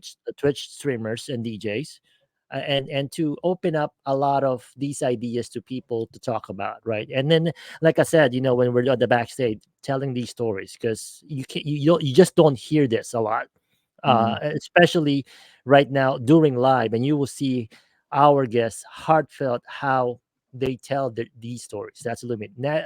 Navigate is also, as we get those stories out and based on the experience, like what Brandon does, is help them navigate through this, whether they're dealing with mental stress or they're dealing with how can I get my content out on Twitch, how I can get more viewers. We help them navigate through that. And then Radiate is really to just um make it contagious to people so that people keep coming. I hope it's going to be radiating enough that we can get more viewers. But of course, you can get to that until you do the first two, right? It's a step process. To your point, that's really my Illuminate, Navigate, and Radiate That's well for the said. show. That's well said, Mr. Coops. And I'm gonna ask a favor to our audience. I know you're holding an iPhone or a cell phone right now. Please head on over to youtube.com/illuminate, navigate, radiate. Please follow, subscribe, share, comment on Brandon's content over there. There's a ton to get through, and if you have the time, please do share that as well. We're putting it on the screen. Thank you for that. Please do that right now, and it will help his channel a lot. It's a brand new channel actually. Been what, a month or less than a month, Mm. Brandon? Yeah, I mean, I dropped a couple random videos just to see how I felt about it that first week, and then this will be my third like scheduled week of drops where Mhm. my journey segment of having a guest on and sharing their journey dropped today. Got a discussion about growth mindset with my buddy Michael dropping on Wednesday, and then it'll finish up talking about radiate a little bit more and what that means on Friday. So just my third, this would be the third full week of like my formatted segment type of thing. So yeah, please head on over to youtube.com, illuminate, navigate, radiate, follow, subscribe, share. Turn on the notifications. I actually turned on the notifications on YouTube for your channel to make sure I'm able to watch or listen to your latest episodes. And you also put out a lot of shorts, which is I think the golden rule nowadays for content creator is make sure you put out shorts. Yeah, I mean, I've played with it. If you look at them, there's a little bit different. So Hmm. I think I found the way I kind of want to drop them and do it. And being that we do long format, Mm. conversations, probably gonna drop 3 or 4 shorts for each one just to give people an idea Gotcha. of what's in that. Um, but yeah, I think I think it's something, especially as you learn, you kind of play with it a little bit. You see what the reaction is going to be. You see what you get more reaction from. But yeah, I wasn't going to do the shorts thing, and then somebody's like, well, you got to do the shorts thing. So that's been part of it, part of the learning experience as well. We thought about it, but it's just so tough, right, to get the three of us to do shorts. But yeah, that's also on on our Uh, yeah, mind. we gotta, But we got, also, we gotta do that. yeah, if you don't mind, also, Brandon, I'm gonna open it up. If you have some experience related to what Brandon's topics are, you can reach out to him. Also, maybe you can share your stories, like Yeah, no, and yeah, I would love that. I appreciate you saying that. I think any story is important to tell. I think, even, the conversations I've had, some people downgrade their story. When in reality, I think any story can be impactful because we can all absolutely, probably relate in different ways. Mhm. True. And we never know who's going through what, and yeah, that's where that passion and drive for doing this is pushing me to keep going and just like enjoy the ride and enjoy the process of it. And I'm excited about it. And I've really enjoyed getting invited here. It's been great getting to meet you guys, and Pat, it's always great having a conversation with you. And I think that's what we can do to help each other, right? Is we yeah, can work Mhm. together to grow our communities and to get into different places that maybe we wouldn't before. And I think that's the other cool part about this world, right? The right. content creating The world reach, is, yeah, is you get yeah, Yeah. you get to interact and intertwine with people that maybe you weren't going to before, living in your own community, doing your own thing. So I'm excited yeah. about that aspect of it as well. And I encourage us also not only going live, right? As simple as video conferencing, right? Because this helps a lot of people. Talking to other people, you don't need to be there face to face, but I think use the technology for in your advantage, right? If you want, that people are there to just to listen, right? Not even to talk back, but I think it helps a lot. Let's use that as our advantage nowadays. Well, thank you for letting us interview Brandon. This has been fun, but don't go anywhere yet because we want to include you on the fun stuff right now. And thanks for sharing your story, and also sharing us, what your YouTube channel is, so we encourage other people also, to watch, listen, or even participate. And I'm glad that Pat had got a chance to invite you on our show. Hopefully, we can get on one of our shows. I just don't know what we're going to talk about, but I think it's still going to be fun, right? Or we can send some people over. We can send some people over. Well, so all right, let's go to the next segment of the show. Wherein we actually gonna talk about lighter stuff right now. Things that you could, we can talk about. DJ Pat always have these amazing topics that we want to talk about on the Beyond the Neighborhood. So I'm just gonna roll the reel now, and you take it away, uh, DJ Pat.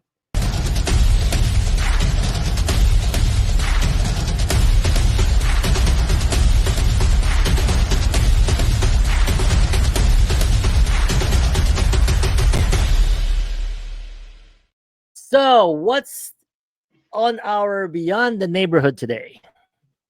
So, last night was the NBA All Star Game, and if you were paying attention, and many of us don't pay attention to that game anymore. If you were paying attention, they played a game that was like a glorified pickup game, and combined score was almost 400 points. Jesus Christ. That's why I stopped watching.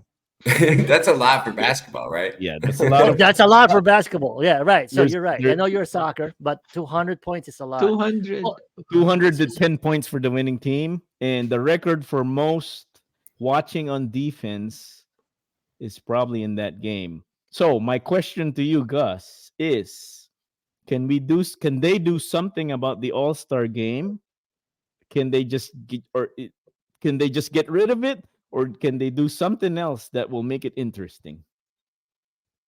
I don't know. I think it needs to be competitive again, just like Mm. before, like East versus West, something like that. But but uh, they brought in East versus Yeah, West we're back. back to East is versus it? West. Yeah. Yes. Mm. There's no more drafting and all that stuff.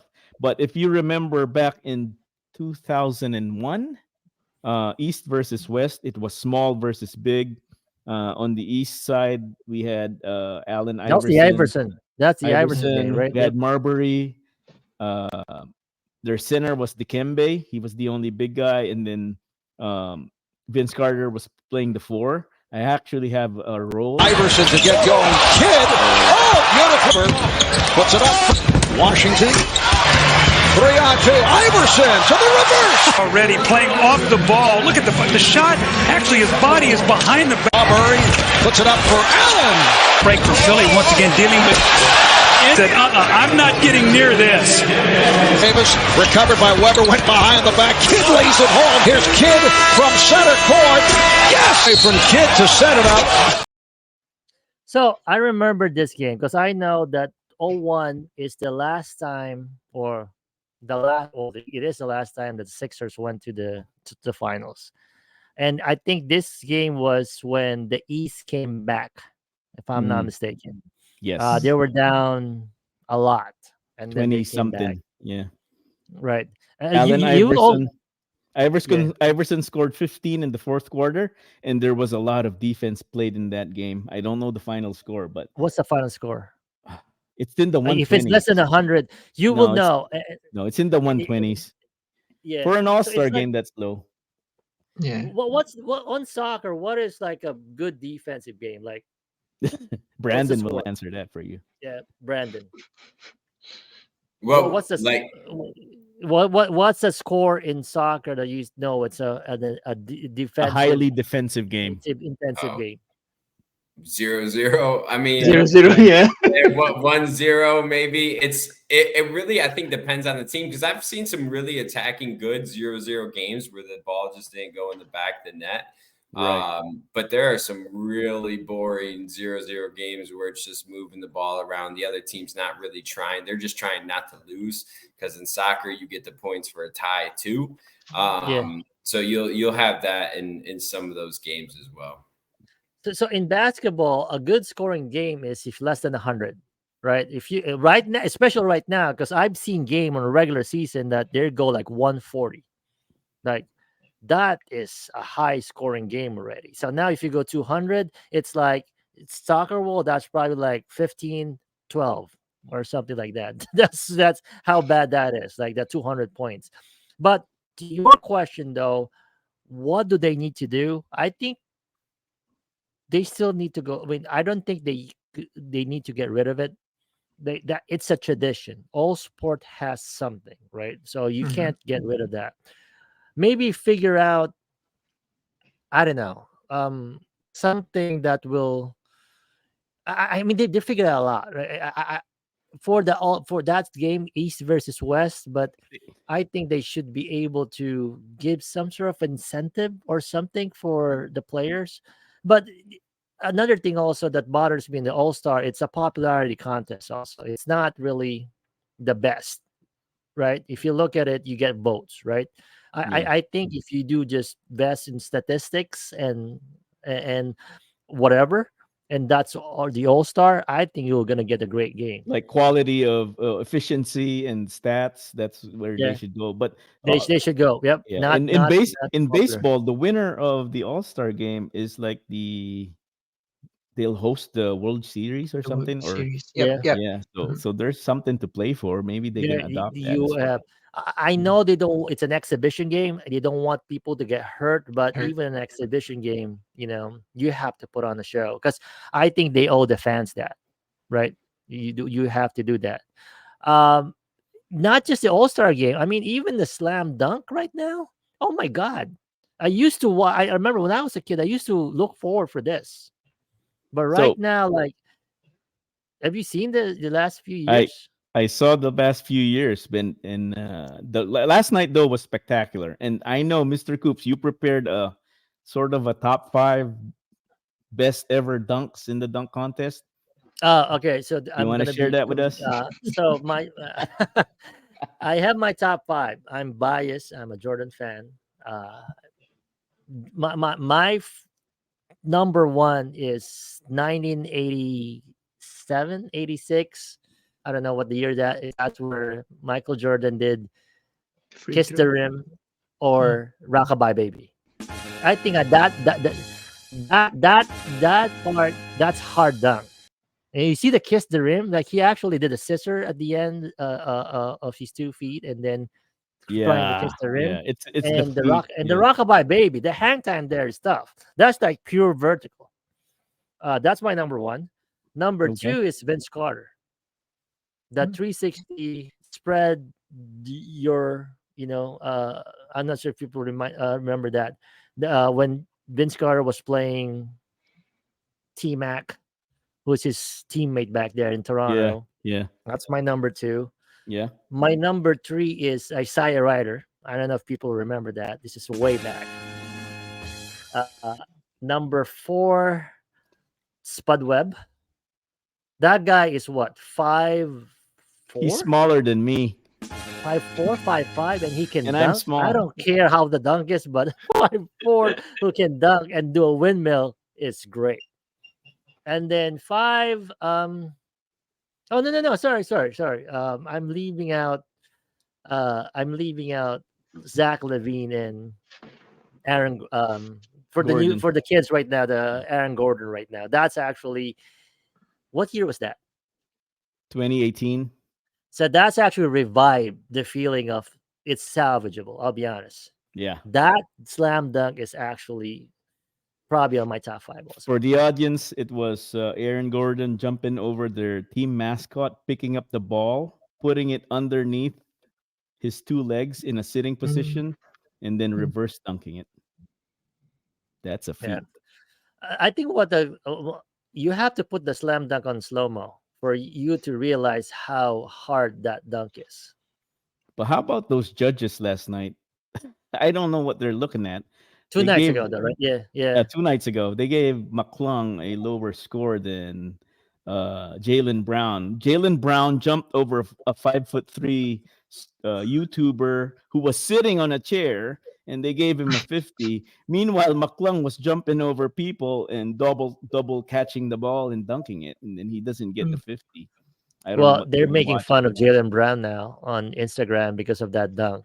Because that dunk is, everybody's It, saying, it's been yeah, done you can do before, and it. it can be done by other And you guys. see the how high he jumped. That's that sucked. I'll be honest. Yeah. So that's it for my All Star Weekend recap. It's well, I The- guess the best part of the All Star Weekend was the 3-point shootout between Steph Curry and Sabria Ionescu.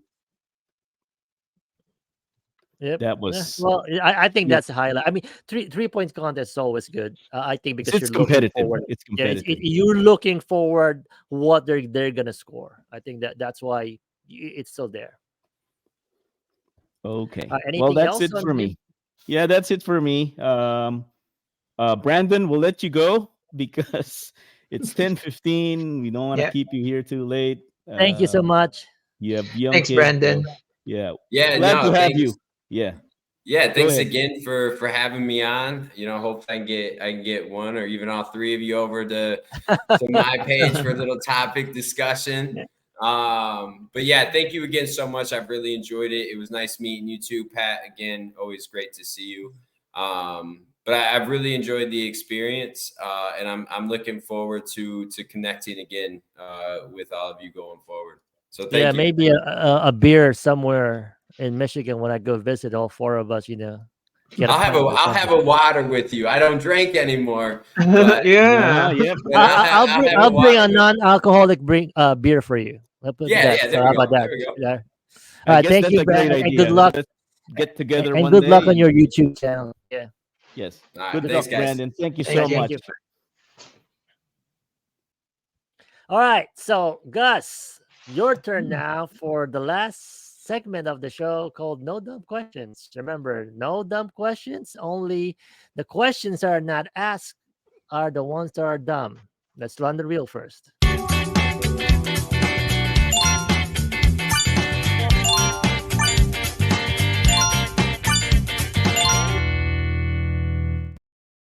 All I right. think, Yeah. yeah. Go ahead, Gus. Yeah, I was like surprised, like no reels, and then you said, Of course, there's okay. reels. Yep. Okay. Good. We have a question from Nutmeg and Spice. Ooh, not big. We miss If you you. had, yeah, welcome back. If you had to eat one meal for the rest of your life, what would it be? Ooh. Damn. One meal One meal. before you get on the electric chair. Is that does that mean that I'm gonna die after, or just this one meal? No, this for the rest of your life? Or you're eating the same thing for the rest of your life. Yeah, eating. That is Ooh. tough. Um, So, I survived on bacon, rice, and egg with vinegar through my youth. So I'll take the bacon, rice, and vinegar with egg meal with me anytime, any day. mm, um, uh, Follow up. Is this no cost attached, right? It doesn't matter. I mean, Just answer. did you, yeah, just answer. this That's is not what tough. you're gonna eat. This the I would say as simple as I'm gonna go with egg. Mm. I can Basic, live Egg. with egg. I can live with basic. egg. Um, So you're putting in the or context of poverty and there's nothing, Yeah, I there's can live no, with egg. and That you will live on it, which is yeah, I actually will live. it's a complete food. Yeah, even It yeah. has everything. yeah, How for me about it's you, gonna Gus? be if it's only one, then it would be rice for me. I can eat rice anytime. Yep. Rice But and if it, water. yeah, if it's two, then rice and adobo. I'll be good. Yeah, that Dude, the key have to you guys? survival is rice. They say rice is life. Yeah, I Yeah. used to eat rice and oil and soy sauce. That's good enough for me before. Yeah, Yeah, but Okay. the oil will be the one that your mom put on that bottle next to the stove because you want to use it 35 times. That's the best oil. You put the it on used like one. a new cooked rice and then a little bit of soy sauce. I'm set. Ah. Have you Oh, eaten rice and water and just salt? I used to do that too. I no, I eaten rice with nor. Wow, you have Wow. I don't use you, toyo. I That's yeah. use nor. expensive. Maggi, You you know you know. said you That's ignore, expensive. dude. If you buy Nor, you can buy a whole meal with that. Just get a whole meal and not get Nor. Okay, okay. Have you guys watched the TV series The Bear? It's a lot of it is restaurant drama, but the cinematography, and the food they put out in the show, absolutely amazing. They actually featured a Filipino restaurant from Chicago, the only Filipino restaurant with a star, a Michelin star, Oh, I Kasama did. in Yeah, Chicago. yeah, So they yeah, yeah. featured the restaurant. They the character actually ordered adobo mushroom and then some Adobo kind, mushroom. yep, and some kind of croissant that has a filling in it. We actually looked at the menu. It's a So, creation of molecular gastronomy in gastronomy. that Yeah, restaurant. I Yeah. always.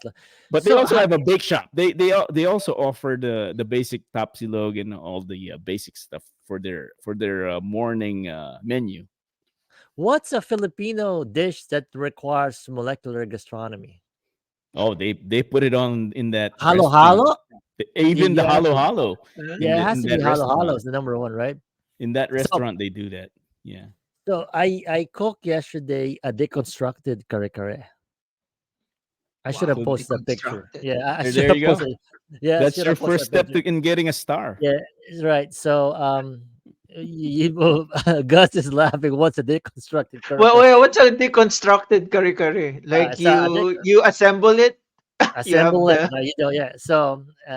So what you do is you cook the protein separate. So I use Mhm. that I use pork belly, lechon kawale, not the tualia Okay. on the side, right?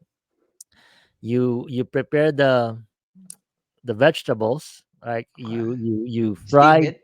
Yeah. No, Oh, okay. blanch. Don't steam it. It's gonna Okay. ruin. Okay. So Blanch. blanch, Yeah. Yeah. and then but you actually fry the eggplant, and then Okay. you do the sauce separately, and then Uh, I present it on something wherein you have the sauce first, then you put the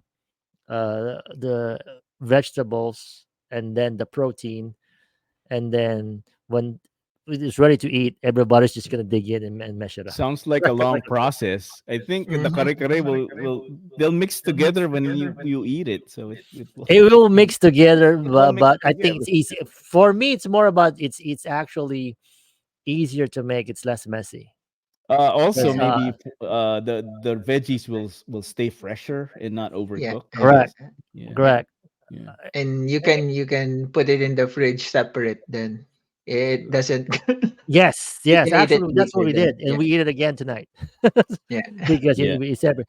And another thing also that one of my the kids don't like tualia or the what is it? Oh, What's tualia? tripe, the Tripe. They tripe. don't like tripe, Mhm. right? So you have to really change the protein for it. Yeah. That's the only reason I eat kare kare is the tripe. Oh, that's yeah. I used Well, to, but I don't anymore. I just like the tail. Oh, the the tail. oxtail, the Yeah. oxtail. Yeah, the Yeah. oxtail It's is actually expensive. the. Yeah, very expensive. Yeah. It's actually Eh, not that expensive here on the Korean In grocery store. Michigan, yeah, in Michigan, it's well. If you go to Yes. the big grocery stores, it's Yeah. expensive. Any Questions? yeah, that's it. There's Nothing no from the question. audience. Uh, I'm usually waiting for Achi Glips. Achi is on the chat, right? For questions. I'm not sure. He's gone. Yeah. She's Oh, gone. she's gone. Yeah. She's gone. Oh my God. Go for your Uh, other questions, Gus. what's the other question, Gus? I have a quick question, like 7 quick questions. Let's see. 7 quick questions. Seven quick So question. this is Yeah, but rapid it's like fire. you have to pick which one you want, right? Okay. So Okay, go. okay. So what would Uh, you rather have? Jordan 1 Dior or Jordan 1 Off-White Chicago? Dior, and then I'll sell it and buy a lot of force. Okay. How about you? Well, I'm not gonna wear both of them. So No, yeah, I might go to, you have to but pick go to, one. yeah, I have to do Dior also because I think that has more. Value. That's more Okay. resale value, right? Yeah, but for me it's the Off-White Chicago. I like the Off-White. Yeah. Looks better on you. Yeah. Yeah, The yeah, yeah. off-white Chicago is that the White and what red. color? Yeah, the white and Yeah, red yeah, color. Yeah, yeah. okay, It's all right. also Okay. expensive, so Or Jordan 3 cement white or red, black and white. red. Uh, Jordan 3 cement white or oh, white. White That's for my me. favorite Jordan ever. The white. Okay. White I had the also. Yeah. black, but Okay, okay. I'm on Yeah, white. yeah. All white. Good. That's my Good. favorite. That's my Okay, favorite Jordan Jordan ever. 11 Concord or Space Jam? I'll go Concord. I don't like the color of the Space Jam. Concord because of the significance of the shoe. Yeah, Okay, and Concord the for color me also. That's also. the Yeah, Space Jam is Space Jam's a little bit for me. Jordan black lost and to the blue. Orlando Magic in Game 5 of the NBA Eastern Conference Finals. He was wearing Jordan 11 Concords. And I Ah, think Next that's question. what's Jordan's favorite shoe? Is 9 or 11? I don't know, 13. I don't actually. know. He didn't like 11. I don't think he played on 11. Did he? I think he said that. I think it's what's 13? Uh 13 is the it just released the other week blue color of it. It's Yeah. it's like the what do you call that? Quilted one. No, no, Yeah. no, no. Kills That's the not button. it. I It think has it's. the I buttons think like it's Yeah, the nine. spinning. button. Might be Bel- 9.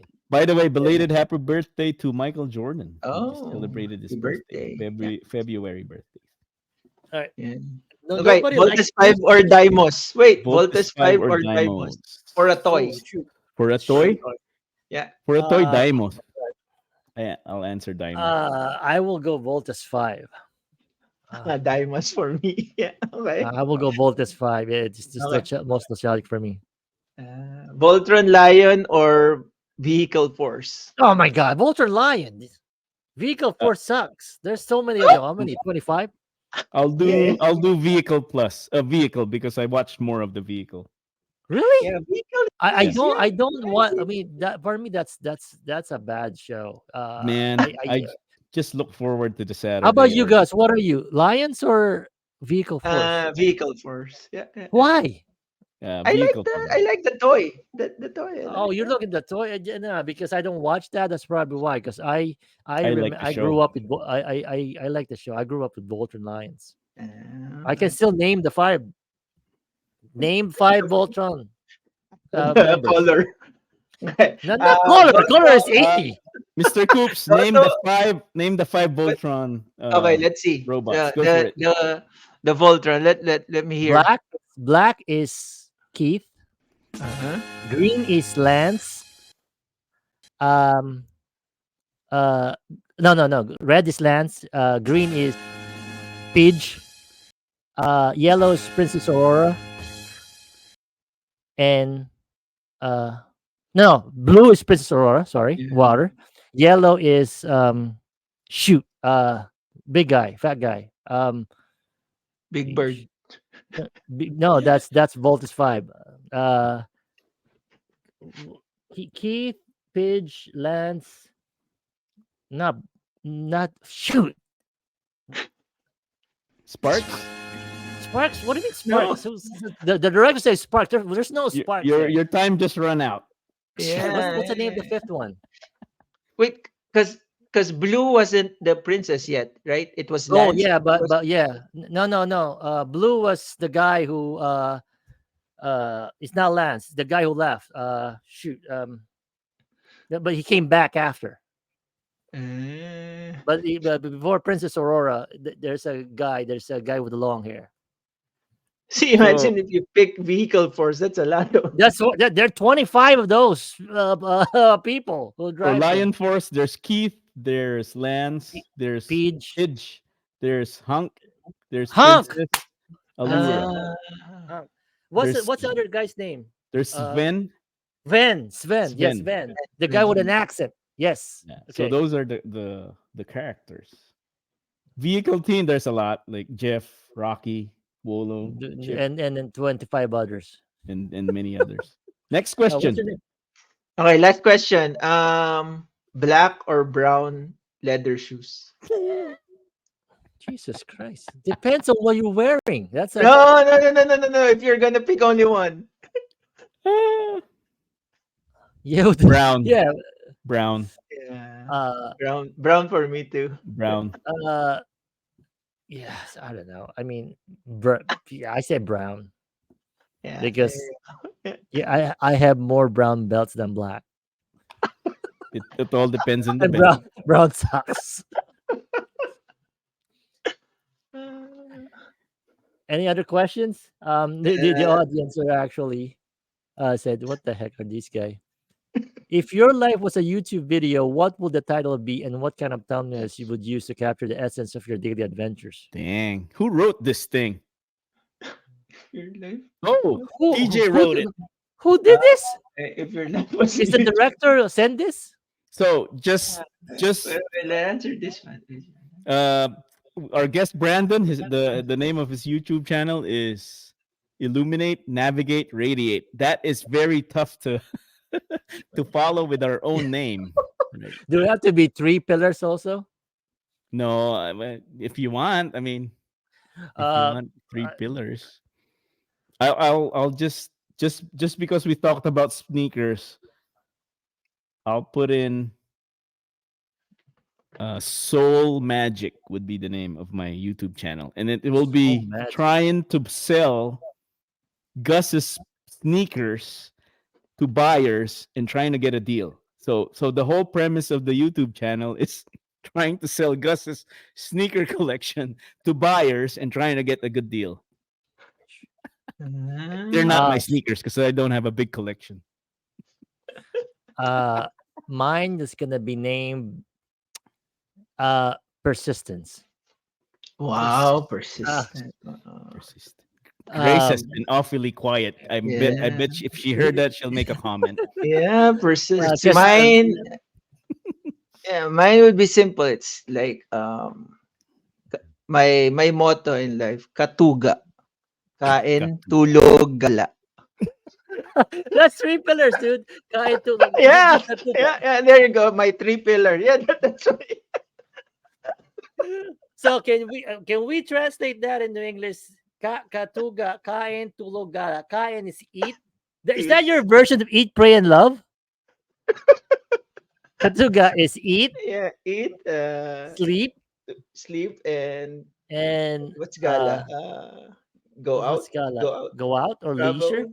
Yeah, Yeah, travel, yeah, eat, yeah, sleep, yeah. and travel. Oh, it could be like a Hey, travel documentary. that will Yeah. actually be a good Actually, that's YouTube channel. actually It's that's actually a good actually YouTube great. channel. That's actually a great idea. So what you do, I'm telling you right now, this is what you do, right? So you document it by waking up day, set your alarm Uh-huh. clock, put a video, and then just do your daily routine, right?